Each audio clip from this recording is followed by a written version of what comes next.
이렇게 제가 아침 일찍 하는 모임이 사실은 낯설어서 또 저희 집이 경기도 의왕시입니다. 그래서 거의 막 새벽에 이게 깜깜할 때 나와서 예, 와서 그리고 참 궁금했던 게 제가 이 모임 시간도 정말 제가 처음 들었을 때 아침 7시가 맞나 그것도 궁금했는데 도대체 왜 목사님들이 인문학 모임에서 이게 에너지 책을 읽으실까 이게 계속 들으면서 제가 혹시 잘못 들은 거 아닐까 막 그 생각을 하면서 왔습니다. 무슨 뭐 에너지 문제 전문가처럼 뭐 얘기 소개를 해주셨는데 저는 뭐 이제 대학교 학부 때도 저는 그냥 경제학 쪽 공부를 했고요. 그 신대원에서 그냥 저는 뭐 생태 신학 관심 갖고 그냥 공부했고 또 그러다 보니까 지금 기독교 환경운동연대 일을 하면서 관련된 일을 하고 있지. 사실은 제가 에너지 문제에 대한 뭐 전문가도 아니고 아주 깊은 식견도 없어서 목사님이 이 책을 소개시켜 주셔서 저도 오늘 말씀 준비하면서 책을 아주 재밌게 잘 읽었습니다. 그래서 먼저 좀 책을 이렇게 다행히도 또 아니 못 읽으신 분이 계신 것 같아서 책 내용을 먼저 간단하게 한번 좀 제가 정리한 거를 같이 나누고 또 관련된 이야기들을 특히 뭐 기후 위기와 관련된 이야기들을 좀 몇 가지 나눠보려고 합니다. 예, 잘 안 넘어가네요. 예, 예. 2050 에너지 제국의 미래라는 책이었는데요.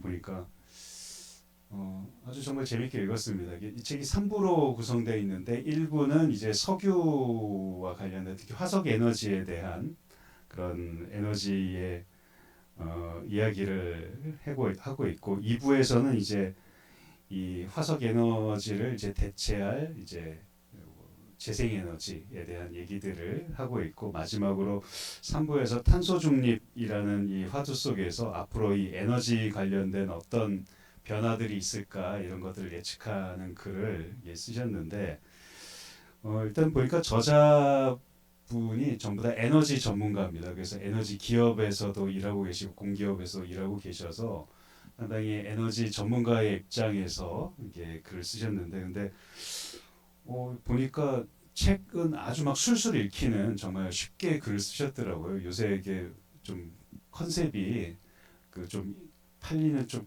좋은 책들은 독자들이 읽기 쉬운 책인 것 같습니다. 그래서 아마 거기에 맞춰서 아마 글을 쓰셨는지 아주 책도 읽기도 쉽고 내용도 풍부하고 뭐 자료나 이런 것도 빈약하지 않은데 많은 것을 또 공부할 수 있는 책이었고 근데 보면서 조금 뭐 이렇게 제 입장에 주관적인 생각이라고 할 수 있는 것 같은데요.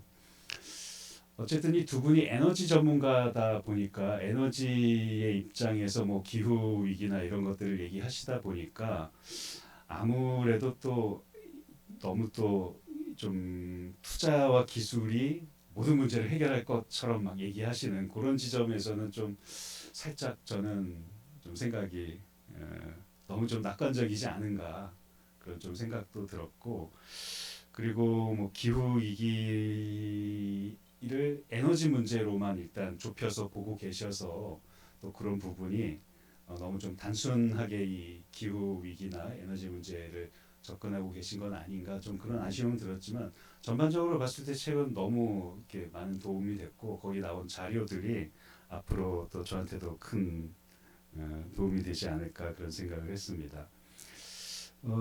이 3부로 되어 있는데 간단하게 좀 한번 이렇게 제가 읽은 거를 좀 한번 정리를 해보겠습니다. 이쪽으로 해야 되는 건가요? 예. 제가 기도를 많이 안 해서 그런지 예. 1부는 이제 석유의 약간 과거와 뭐 현재 뭐 이런 것 얘기를 하고 있는데요. 일단 이 책의 저자가 얘기하고 있는 거는 이게 에너지란 것이 사실 모든 경제 활동의 기반이고 그렇기 때문에 뭐 뭐 경제학에서 얘기하는 부의 근원이 사실은 에너지다라고 이 저자는 규정을 하고 얘기를 하고 있습니다. 그래서 예전에 뭐 18세기, 19세기 이럴 때 부라는 걸 했을 때 그 사회가 생산하는 모든 재화나 그런 것들의 총합이 부였다면은 지금은 그런 재화들을 다 만들어낼 수 있는 에너지가 부의 가장 원천이 아니냐 이런 얘기를 하고 있었고 그러면서 이제 뭐 18세기 산업혁명 이후로 영국과 이제 유럽에서 이제 석탄을 기반으로 한 그런 그 에너지로 이제 세계의 패권을 장악하게 되는데 그것이 20세기 초로 들어와서 이제 미국으로 자연스럽게 힘이 패권이 넘어가게 된 것도 바로 이 석유라는 에너지로 그 이해를 하고 있었습니다. 그래서 20세기 전반에 그 미국의 그 텍사스 지역에서 유전이 막 발견되면서 그런 유전을 통한 미국이 20세기 초반에는 최대 산유국이었고 그래서 미국이 전 세계에 어떤 패권을 쥘 수 있었다라고 얘기를 하고 있고 그러면서 계속해서 이제 미국이 이 에너지 패권을 쥐고 있는 것이 얼마나 중요한가를 이제 알고서 이제 전 세계의 석유를 독점하고 지배하는 그런 일들을 쭉 이제 그 기록을 합니다. 그래서 미국이 그 중동 지역을 어쨌든 이렇게 사우디아라비아를 통해서 이렇게 에너지를 통제를 하면서 사우디아라비아와 이제 맺었던 사우디아라비아 안보를 미국이 책임지면서 대신 모든 석유 거래를 이제 달러를 통해서 하게 되면서 달러가 기축 통화로 미국 경제에 또 큰 도움도 되고 미국이 계속해서 석유를 통제할 수 있는 그런 헤게모니를 장악할 수 있었다라고 얘기하고 있고요. 또 그리고 책에서는 이제 우크라이나 러시아 이 책이 쓰여질 때는 우크라이나 러시아 전쟁이 아주 본격적으로 시작된 상황은 아니었던 것 같은데 이 우크라이나 러시아 전쟁 역시 이 에너지 패권과 관련된 것으로 이제 해석을 하십니다. 그래서 유럽에 천연가스를 공급하려는 러시아와 또 그것을 막고 계속해서 유럽에서의 에너지 패권을 또 유지하려는 미국과의 갈등이 사실은 근본적으로 우크라이나 러시아 전쟁의 배경이 됐다라는 걸 또 얘기하면서 어쨌든 또 미국이 그 이제 에너지 패권 계속 뭐 중동이나 이제 다른 산유국들로 이제 막 힘이 넘어가고 있을 때 미국이 이제 에너지 기술 세일 혁명이라고 하는 땅 속에 깊이 묻혀 있는 그런 예전에는 매장량으로 보지 않았던 그런 세일 에너지를 세일 오일을 막 이제 채굴하기 시작하면서부터 미국이 이제 중동에 대한 헤게모니 우리가 굳이 중동의 그 석유를 붙잡기 위해서 막 군대를 파견하고 그럴 필요가 없겠다 생각을 하고 뭐 아프간에서 빠져나오고 이라크에서 빠져나오는 그런 것도 이제 이 책에서 얘기를 합니다. 그러면서 이제 석유의 미래에 대한 얘기를 하면서 두 다른 미국 기업과 유럽 기업의 좀 다른 전망을 이제 대비해서 보여주고 있는데요. 하나는 엑슨모빌 미국 기업이죠. 엑슨모빌에서는 똑같이 2040년에는 엑슨모빌은 석유 소비가 계속해서 늘어날 거다. 20% 늘어날 거다 예측을 하고 그래서 계속 기존 석유 사업을 유지할 거다라고 전망을 했다는 겁니다. 이 20%가 증가한다는 것은 2040년이 되면 현재 비해서 세계 인구가 20%가 늘어날 거기 때문에 그동안 통계상으로 봤을 때 인구 증가와 석유 소비는 거의 동일한 패턴으로 비율로 갔기 때문에 엑슨모빌에서는 이렇게 예측을 했는데 반면에 영국 기업인 브리티시 페트롤리움에서는 2040년에 오히려 석유 소비가 30% 줄어들 거다. 그래서 이제 기존에 좀 생산성이 떨어지는 유전들은 다 이제 정리를 하고 신재생 에너지에 이제 투자를 하는 그런 일을 하게 됩니다. 이 이유는 이제 그 유럽 쪽에서는 아무래도 이제 기후 위기 대응으로 전 세계의 석유 소비가 줄어들 거다라는 그런 예측을 반영을 한 거고 또 EU 쪽에서는 아무래도 정책적인 면에서 지금 이 탄소 중립 정책을 좀 강하게 드라이브하고 있으니까 거기에 맞춰서 브리티시 페트롤리움이 이런 정책을 세울 수밖에 없었다라고 분석을 합니다. 어쨌든 석유는 지금 상황으로 앞으로도 대체 불가의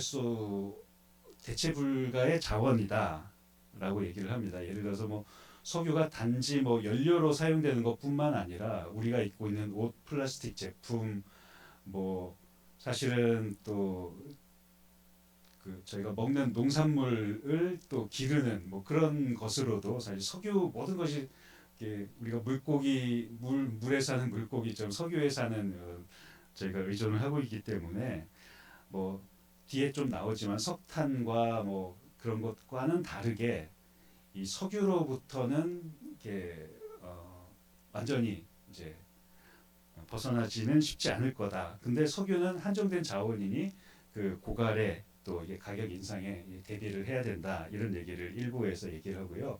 2부에서는 이제 대체 에너지라고 하는 이제 신재생 에너지에 대한 이야기를 합니다. 재생에너지의 특징은 탄소 배출이 없고 지속 가능한 에너지라는 겁니다. 그러니까 화석연료와 대비해서 화석연료는 연소할 때 탄소 배출이 있고 또 그리고 이게 그 자원량이 한계가 있는데 재생에너지는 전혀 그렇지 않다는 거죠. 뭐 태양으로부터 거의 무한에 가깝게 에너지가 이제 지구로부터 공급되기 때문에 이런 가능한 거고 그러면서 뭐 여러 가지 수치와 통계가 나오는데 2020년에 그 전 세계의 재생에너지 발전 비율이 한 28.6%가 됩니다. 이 중에 상당량은 사실 수력인데 대부분의 이게 재생에너지는 아직 뭐 태양광이나 풍력은 이 중에서 이렇게 많지는 않은데 근데 거기 대비해서 한국이 무척 OECD에서도 꼴찌고 뭐 세계적 평균도 보다도 한참 아래입니다. 제가 예전에 통계 봤을 땐 이스라엘하고 저희 나라가 되게 좀 이렇게 아래 하위권에서 맨날 맴돌고 있었는데 일단 한국은 7.2%, 그러니까 세계 평균으로부터 거의 한 4배 정도 이게 4분의 1밖에 안 되는 거죠. 근데 지금 이 기후 위기 대응을 위해서 에너지 전환의 세계가 화두가 되면서 이제 전 세계에 매년 수백조 원의 재생 에너지가 투자가 되고 있고 뭐 중국 같은 경우는 뭐 전 세계 재생에너지 투자의 절반 정도를 이제 차지할 정도로 재생에너지 투자는 그리고 계속 기하급수적으로 늘어나고 있으니 여기에 대해서 우리가 대비를 해야 된다라는 것이 이 저자의 이야기입니다.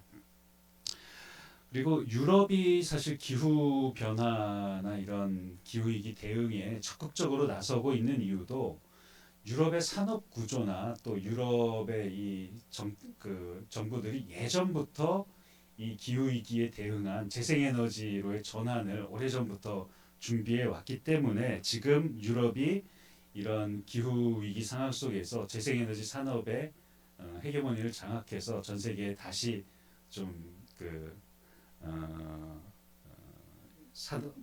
좀 패권을 장악하려는 그런 의도가 있다라는 얘기를 하고 있고요.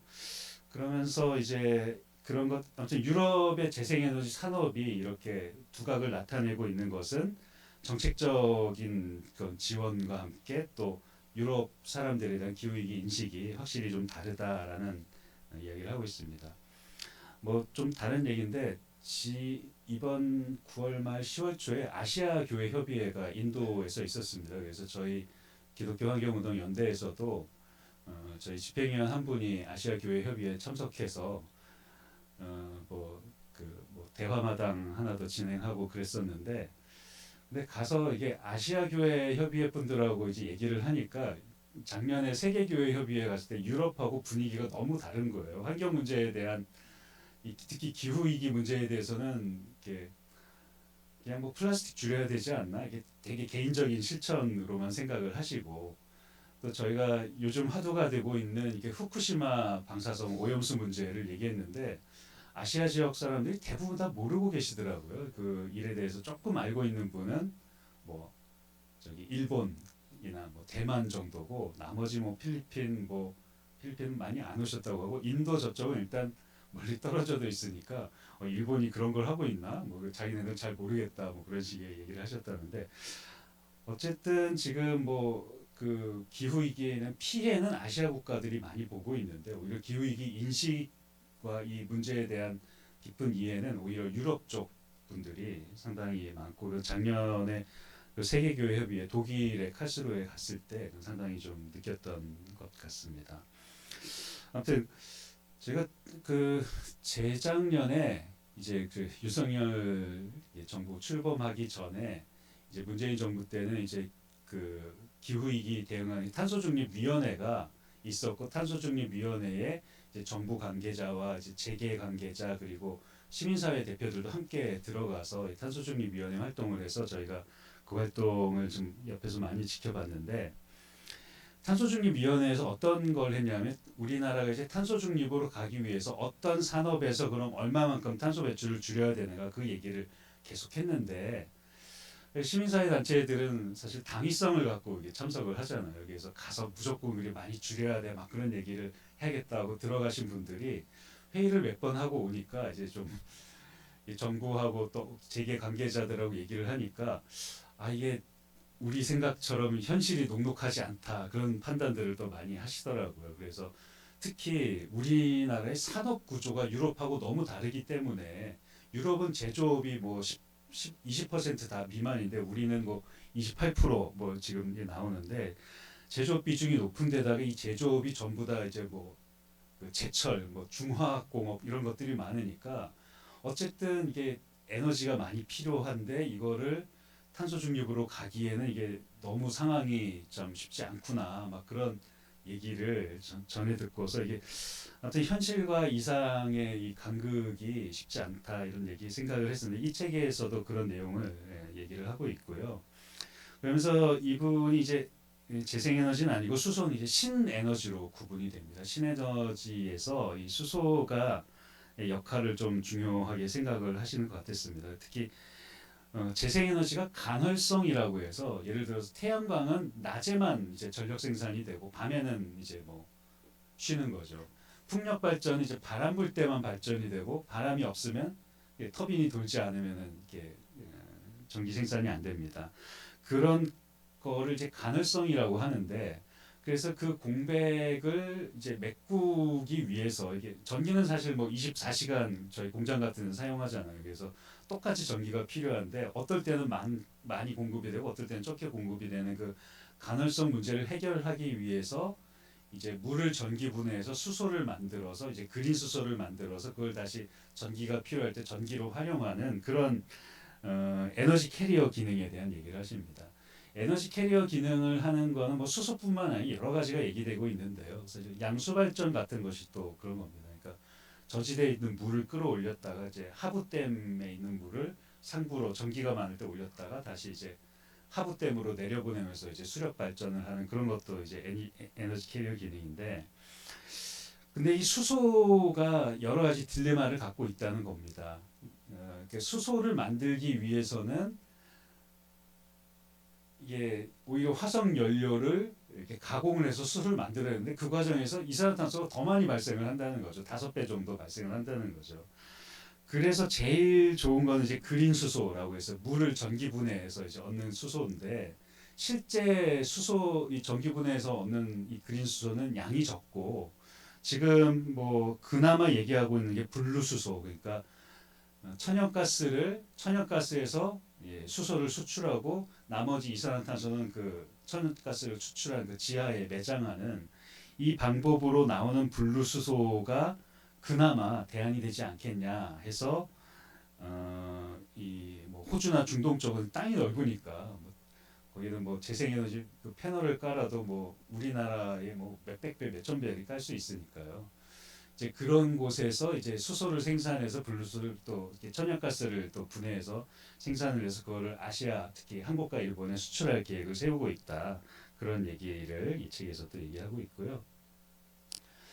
예, 3부는 이제 탄소 중립이 바꿀 앞으로 미래의 세계에 대한 예측을 하고 있습니다. 이제 탄소 중립이라는 개념이 사실은 이게 좀 이게 우리가 뭐 요새는 하도 많이 들어서 이렇게 뭐 쉽게 사용하는데 아직까지도 탄소 중립이란 말을 좀 어려워하시는 분들이 계신 것 같습니다.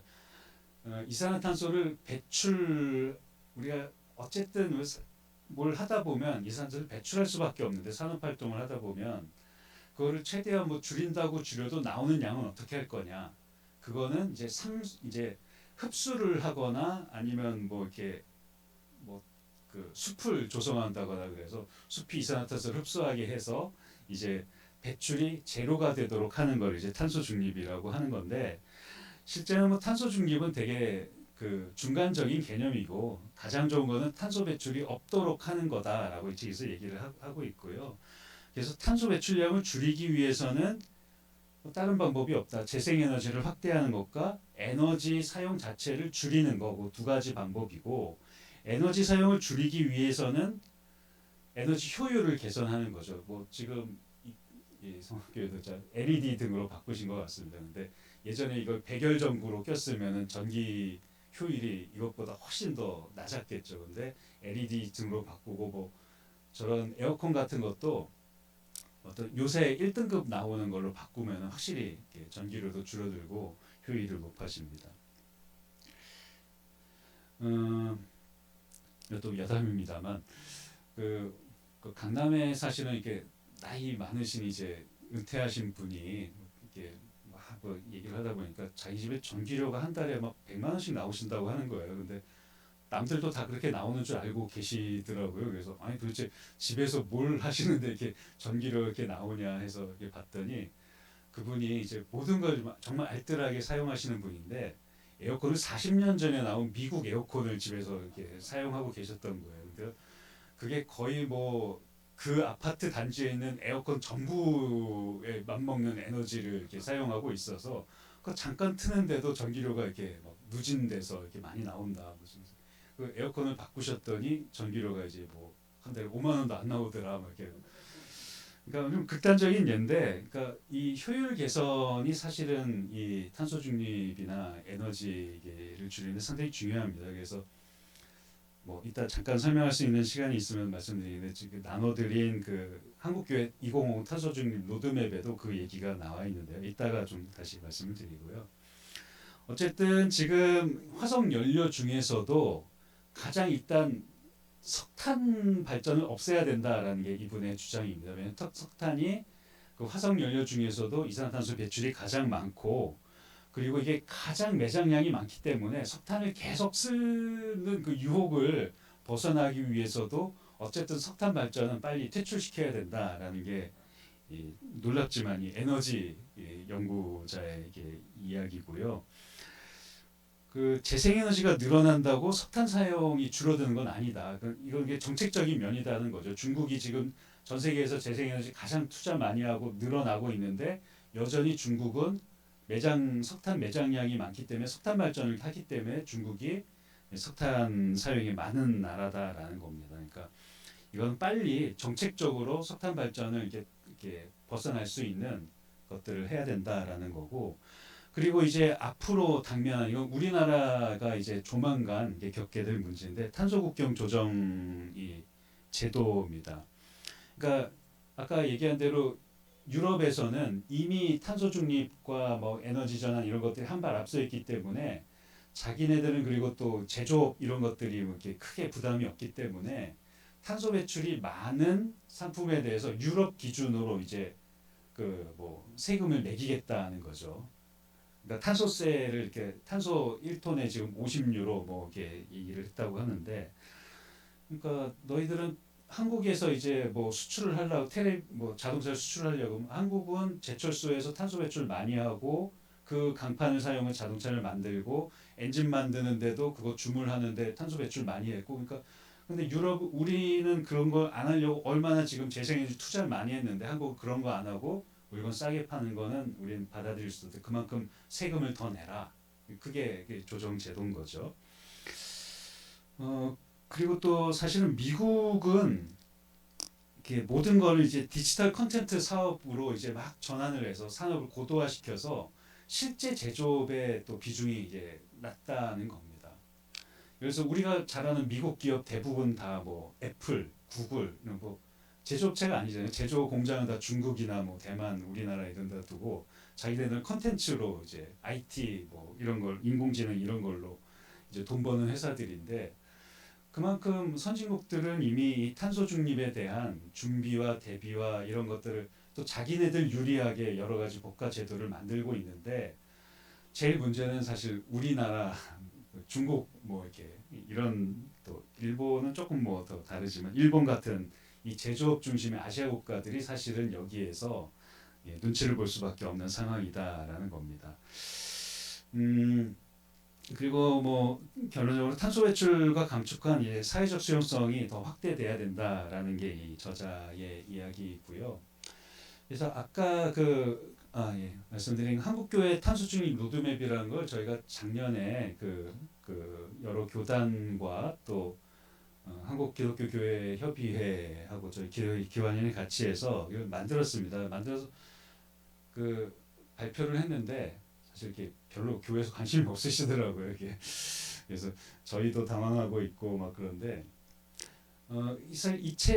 이 책을 읽어보시면 이 2050 이 에너지 해결주 읽어보시면 이 탄소 중립 로드맵이 어떤 얘기를 하고 있는지 아마 금방 아실 겁니다. 근데 이 책 그 얘기를 안 읽고 그냥 한국교회 탄소 중립 로드맵을 보면은 상당히 좀 이해하시기가 어려울 것 같다라고 저는 생각을 하는데 지금 전 세계적으로 2050년까지 넷째로 탄소 중립을 해야 된다라고 얘기하고 있는데 저희가 이제 자료를 놓고 분석을 해보니까 교회는 사실 에너지 소비 패턴이 저희가 뭐 그 조선소를 갖고 있는 것도 아니고 간단합니다. 교회는 사실 전열기 여름에 냉난방 하는 그 냉난방 기기에서 에너지 사용이 제일 많고 그리고 또 하나 뭐 굳이 치자면 교회에서 운행하는 자동차에서 연료 소비로 탄소 배출이 많고 그리고 뭐 주방에서 사용하는 냉난방 기기 아니면 이제 뭐 사무실에서 쓰는 그 뭐 사무기기에서 이제 그 전기 사용으로 이제 탄소 배출이 되기 때문에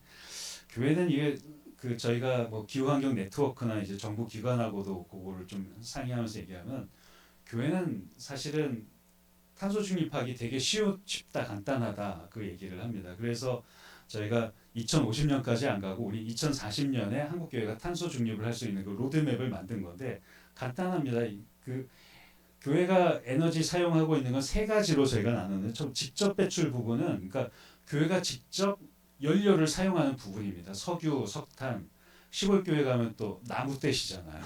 그런 것들, 그러니까 탄소 배출을 직접 하는 부분을 이제 이 책에서도 나오는데 다 이제 전력화하는 겁니다. 앞으로 추세가 다 그렇게 될 거고, 그래서 뭐 기름 보일러 떼는 데는 이제 전기를 사용할 수 있는 지금 뭐 이 전기 패널 같은 거를 사용할 수 있도록 하고, 앞으로는 가스 보일러도 사실 우리나라에서는 컨덴싱 보일러 막 되게 최신 뭐 저기다 하지만 외국에서는 가스 보일러를 이제 판매하지 않습니다. 거의 대부분.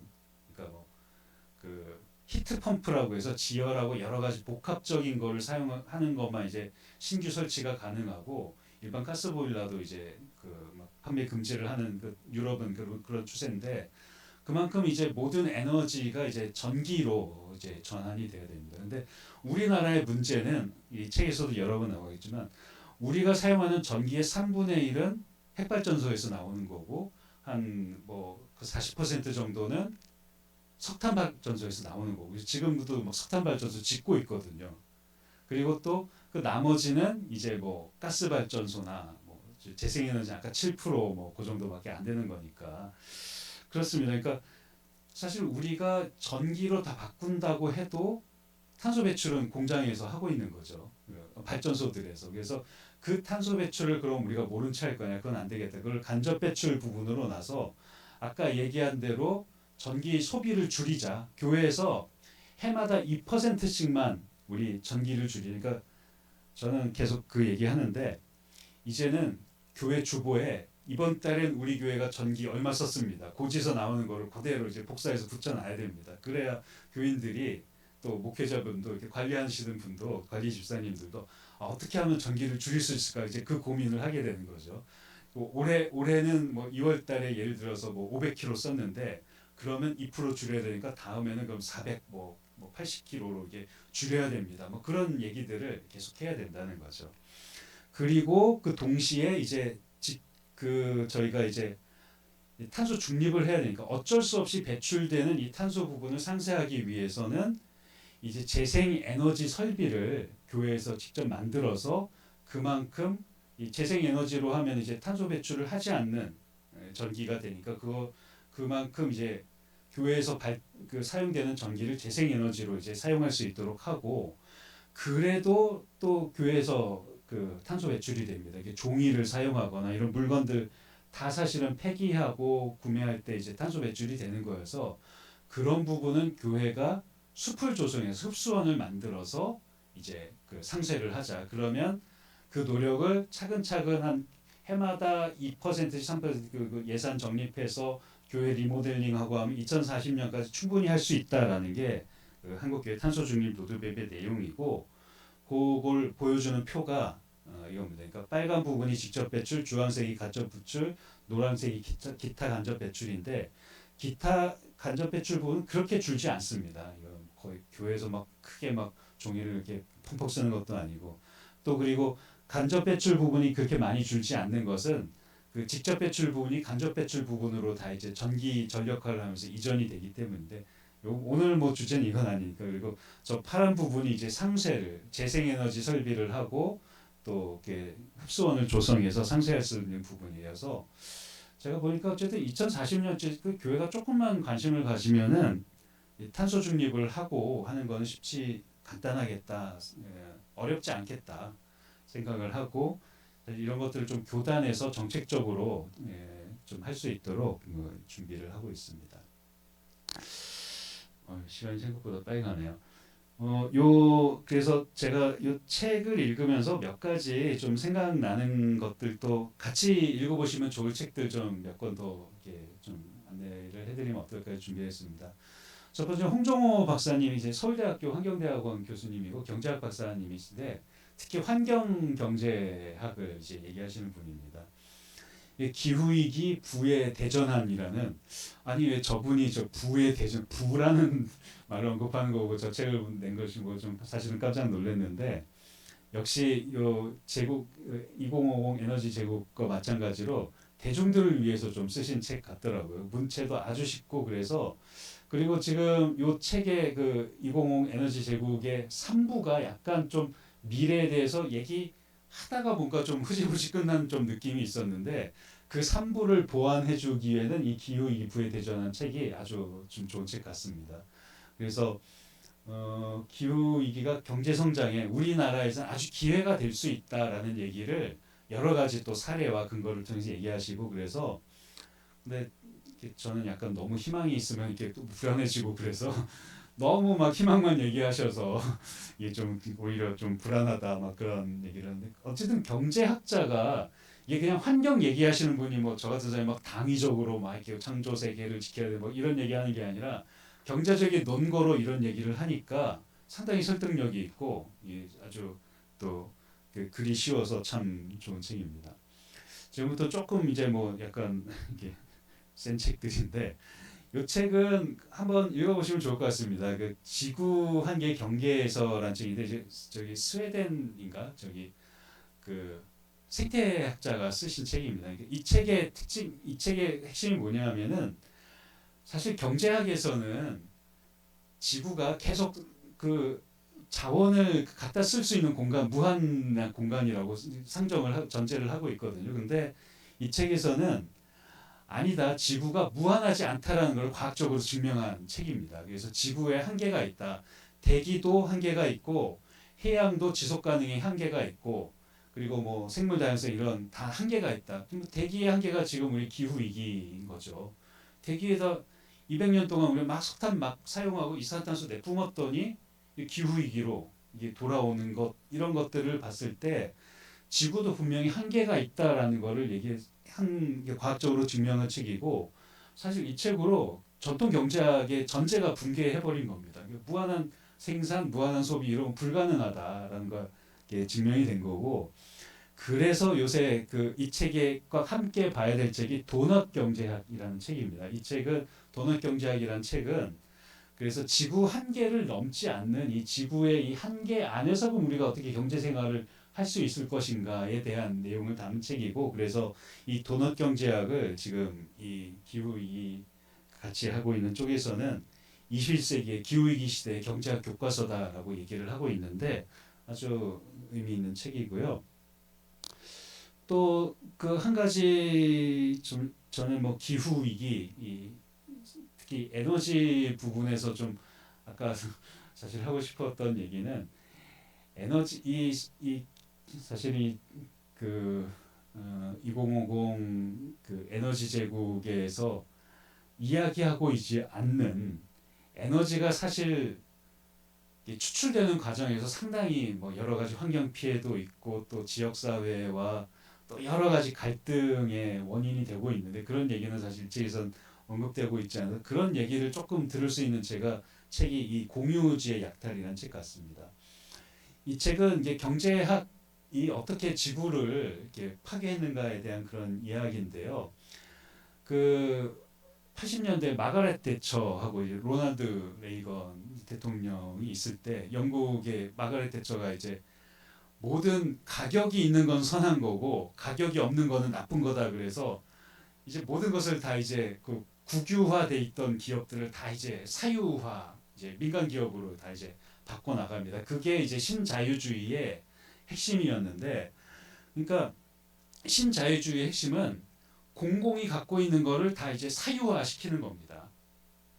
그러니까 예전에는 그냥 뭐 병원도 그냥 공공으로 했었고 물도 그냥 뭐 이렇게 싸게 공공재처럼 마셨는데 물도 이제 다 생수 비싼 거 사 먹어야 되고 병원도 아주 이제 고급 치료 좀 좋은 치료 받으려면 보험도 많이 들어야 되고 이런 식으로 이제 다 이제 바뀐 게 지금 우리의 현실이라는 거죠.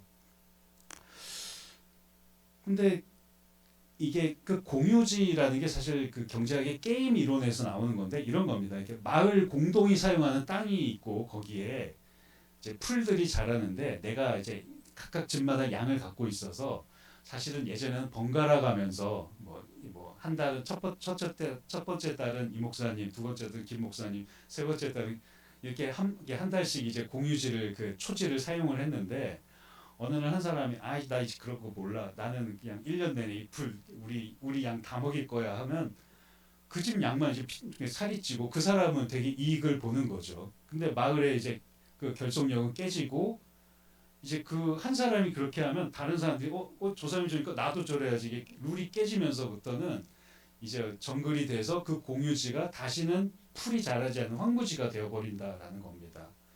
지금 우리가 그 겪고 있는 기후 위기의 본질이 사실은 그렇다는 거죠. 그 대기에 이산화탄소를 이렇게 내보내면 안 된다는 걸 알면서도 지금도 우리나라도 뭐 중국도 미국도 다 지금 대기 중에 이산화탄소를 막 내뿜고 있지 않습니까? 이것도 공유지 이 게임 이론과 마찬가지라는 거죠. 많이 내뿜는 사람이 빨리 지금 화석연료 많이 쓰는 사람이 이득을 보는 겁니다. 그러니까 중국이 끝까지 그거 화석 그 석탄 산업을 포기하지 않고 자기는 2060년 가야 이제 탄소 중립하겠다고 우기고 있는 거죠. 그러니까 이 공유지의 그를 지키기 위해서는 정말 이렇게 규제를 강화하고 그래서 공유지가 지킬 수 있도록 인식이 강화돼야 된다는 게 이 게임 이론의 또 그 대안이기도 하고 어쨌든 이 책에서도 그래서 공공성을 회복하는 것이 그래서 모두가 함께 사용하는 그런 커먼즈라고 하는데 이 공공성을 회복하는 것이 사실은 뭐 에너지의 문제에 넘어선 근본적인 이 기후 위기의 해결책이다라는 얘기를 하고 있고요. 요 얘기를 조금 더 이제 역사적으로 풀어서 한 것이 이 책입니다. 저렴한 것들의 세계사라는 책들인데 이 책은 또 아주 재밌습니다. 그래서 지난 600년 동안 그러니까 식민지 개척 이전 시대부터 유럽이 어떻게 그 주변 국가들을 이렇게 약탈하고 착취하고 또 유럽 안에서 노예 막 이런 무역들이 가능하고 그 얘기를 다룬 책들인데 한마디로 이 그러니까 공유지를 약탈하는 기술에 대한 그 역사입니다. 그러니까 언제부터 아프리카 흑인들이 노예가 됐냐?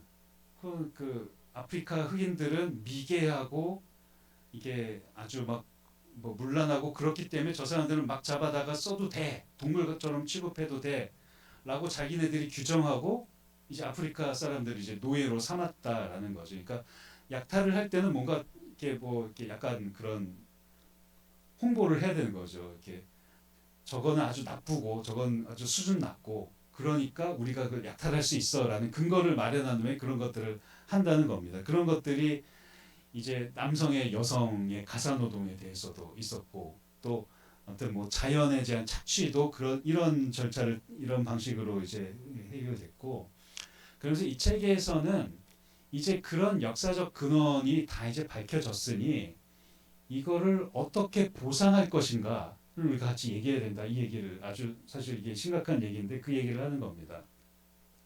사실 기후위기 진영에서도 지금 기후 보상에 대한 논의를 하고 있습니다. 이게 어떤 거냐면 사실 그동안 이제 보면은 역사적으로 이산화탄소를 가장 많이 배출한 곳은 유럽입니다.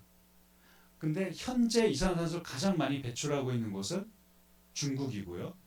그리고 그런 거 보면 이게 사실은 그 피해는 아까 얘기한 대로 아시아의 가난한 나라들, 뭐 그 열대 지방에 뭐 올해 뭐 인도가 50도까지만 올라오고 그러는데 사람들이 또 파키스탄 같은 경우 작년에 뭐 방글라데시 뭐 홍수가 나서 막 수백만 명이 이재민이 됐지 않습니까? 이게 기후 위기의 피해가 분명하면은 이거를 배출한 원인이 사실 유럽에 있고 중국에 있는 게 분명한데 이 사람들한테 이 피해에 대한 보상을 받아야 되는 거 아니냐라고 이제 국제 이제 재판 제소를 하기도 하고 있는 그런 운동들이 있기 때문에 이런 것들이 이제 앞으로에는 이 기후 위기의 큰 이슈가 될 수 있다는 거죠. 그래서 사실은 앞에 이 책에서 기후 위기가 이 에너지 전환을 통해서 우리나라의 경제 성장에 어떤 뭐 세계 패권에 어떤 참여하는 기회가 될 수 있다라는 얘기를 하고 있는데 사실은 윤리적이나 이런 또 이렇게 운동적인 차원에서는 지금 이거를 뭐 패권의 기회로 삼고 이럴 게 아니라 오히려 전 세계가 어떻게 이 문제를 해결하고 화해하고 정의의 길로 나갈 수 있을까 이런 걸 고민해야 되지 않냐라는 것입니다. 예, 마지막은 그 탈성장에 대한 책입니다. 적을수록 풍요롭다. 이게 뭐 말은 간단한데 사실은 야 그러면 이제 뭐 그 이게 옷도 못 입고 차도 못 굴리고 뭐 밥도 조금 먹고 그거 살 수 있어 뭐라는 그냥 반박으로 나오는 건데 이 탈성장이 그렇게 막 어마어마한 그런 얘기가 아니라 이 책에서 하는 얘기는 탈성장이 경제 성장을 최우선으로 놓지 않으면 탈성장이다 라는 겁니다. 무조건 성장해야 행복하고 성장해야 좋다는 것이 아니라 그러니까 뭐 우리가 예전에 비해서 뭐 국민 소득이 지금 막 늘었는데 우리가 예전 한 80, 70년대 80년보다 그렇게 행복하냐는 거죠. 행복한데 자살률이 왜 이렇게 높지? 행복한데 왜 젊은 신혼부부들이 왜 아이를 안 낳지? 이렇게 풍요롭고 행복한데 왜 노인들 자살률이 높지? 이런 것들을 우리가 돌아보면서 이제 경제 성장의 포인트를 둘 게 아니라 아까 얘기한 그 지구 한계 안에서 우리가 어떻게 행복할 것인가를 좀 찾는 그런 경제의 길을 모색해야 된다라는 게 이 탈성장의 내용이고 그래서 탈성장은 마이너스 성장이 된다기보다는 아까 근데 저희 그 읽은 책에서도 에너지 소비를 줄여야 된다. 그리고 그래서 그 재화 생산을 줄이는 게 거의 유일한 방법이다 얘기하고 있는 것과 사실은 같은 이야기입니다. 그래서 우리가 앞에 책에 이런 것처럼 이렇게 막 남의 것을 뺏어서 막 지구의 것을 막 이렇게 약탈해서 자원을 막 캐내서 이게 사유해지고 그래서 막 그걸 많이 생산하면 행복할 줄 알았는데 오히려 더 빈곤해지고 더 많은 노동을 해야 되고 더 많은 이게 위기 상황에 처해 있으니 오히려 그 사유화로부터 우리가 벗어나서 더 많은 것들을 공유하고 더 많은 이런 것들을 이렇게 만들어 나감으로써 우리가 이 문제를 벗어나고 해결해 보자라는 것이고요. 예, 이제부터 이제 마지막으로 이제 제목이 오늘 제국과 하나님 나라가 하나님 나라에 대한 이야기를 좀 몇 가지 생각해 보려고 합니다. 그러니까 에너지의 이 질서, 에너지가 갖고 있는 속성이 저는 뭐 제국의 속성, 지배와 약탈의 속성이라고 한다면 저희가 이 하나님 우리 신앙인으로서는 이 문제를 어떻게 바라봐야 될까 그 고민입니다. 첫 번째는 저는 그 우리가 살아가는 이 지구 이 곳을 우리가 어떻게 인식해야 되냐라는 겁니다. 여전히 이 지구는 그냥 나에게 자원을 공급해주는 그래서 내가 마음대로 파괴할 수 있고 마음대로 캐낼 수 있는 곳으로 생각을 할 것이냐 경제학의 어떤 그 대상을 생각할 거냐 아니면은 하나님의 그 손길이 깃든 창조 세계로 우리가 바라볼 것이냐 그러니까 이 두 가지 하나님의 통치가 임하는 하나님의 나라로 우리가 하나님 이 창조 세계를 생각한다면 마음대로 지구를 파괴하는 일을 할 수 없지 않을까라는 겁니다. 근데 우리가 교회에서 사실 뭐 창조 세계를 회복해야 된다 그런 얘기를 수도 없이 하지만 실제 우리가 창조 세계를 대할 때 이렇게 좀 진지하게 생각을 하고 있냐는 거고, 두 번째는 그럼 우리가 창조 세계 속에서 어떤 위치로 어떤 포지션으로 존재하느냐는 겁니다. 그러니까 창조 세계의 지배자로 내가 아까 그 저렴한 것들의 세계사처럼 나보다 열등한 것들 내가 마음대로 남성은 여성도 지배할 수 있고 그 저기 유색 인종도 막 지배할 수 있고 막 그 더 저 아래에 있는 뭐지 막 저 불가사리 막 문어 해파리 이런 것들 내가 마음대로 막 죽이든 말든 난 아무 죄책감을 가질 필요 없어. 창조 세계의 지배자로 이렇게 살아갈 것인가, 아니면은 창세기 2장에 언급된 것처럼 하나님이 모든 생물을 다 흙으로 만들고 똑같은 흙으로 우리 사람도 만드십니다. 그리고 이 동산을 지키고 돌봐라라고 얘기하셨죠. 창세기 2장의 창조 이야기는 우리가 다른 생물들과 다 똑같은 흙에서 창조된 존재다라는 겁니다. 그러니까 우리가 다른 생물들과 별반 다를 것 없는 형제 자매로 존재한다는 거죠. 10월 4일이 성 프란시스 데이였거든. 프란체스코 성인이 그래서 뭐 저기 형님 뭐 해 뭐 이렇게 누님 달 막 얘기하면서 또 모든 동물들과 이야기를 나눠서, 그래서 10월 4일이 세계 동물의 날입니다. 성 프란시스가 그 동물들과 함께 소통을 하고 같이 또 늑대도 막 설득해서 같이 예배드리고 그랬다는 그 이야기에 따라서 그런 그 우리가 교회 전통을 우리가 우리에 대한 인식을 우리가 막 되게 대단한 존재여서 이 창조 세계를 지배하고 만대로 파괴할 수 있는 존재가 아니라 이 창조 세계에 살아가는 수많은 형제 자매들과 어울려 살아가는 존재가 돼야 되지 않겠냐라는 거고요. 세 번째는 우리들의 삶의 방식입니다. 아까 얘기한 대로 뭐 공유제를 파괴하고 다른 생명을 또 뭐 들과 산과 바다를 막 파괴할 게 아니라 우리가 어떻게 하면 이 하나님의 창조 세계 안에서 더 많은 깊은 관계를 맺어 나갈까라는 고민이 돼야 된다는 거죠. 그 엊그제 이제 팔레스타인하고 이스라엘의 그 전쟁이 일어나면서 그 뉴스를 보다 보니까 너무 가슴 아픈 이야기들이 많습니다. 근데 제가 어제 뉴스를 보다 보니까 팔레스타인 사람과 이스라엘 사람들이 서로를 인간으로 보지 않는다라는 기사가 하나 있더라고요. 참 그러니까 그렇게 서로를 죽이고 무기를 쏴댈 수 있구나 뭐 생각을 했는데, 이 전 세계 질서는 사실 두 가지로 이게 그 세계 질서는 이렇게 편성이 됩니다. 하나는 일방적인 힘으로, 그러니까 팍스 로마나의 그 방식이죠. 제국이 힘으로 지배를 하는 일방적인 힘의 관계가 있고, 하나는 상호적인 힘의 관계가 있습니다. 예전에 우리나라가 이제 그 북한이라고 하면 되죠. 조선인민민주주의공화국하고 여러 관계가 있을 때는 사실 전쟁의 위험이 점점 낮아지는 거죠. 상호적인 관계가 민간 교류도 막 많아지고.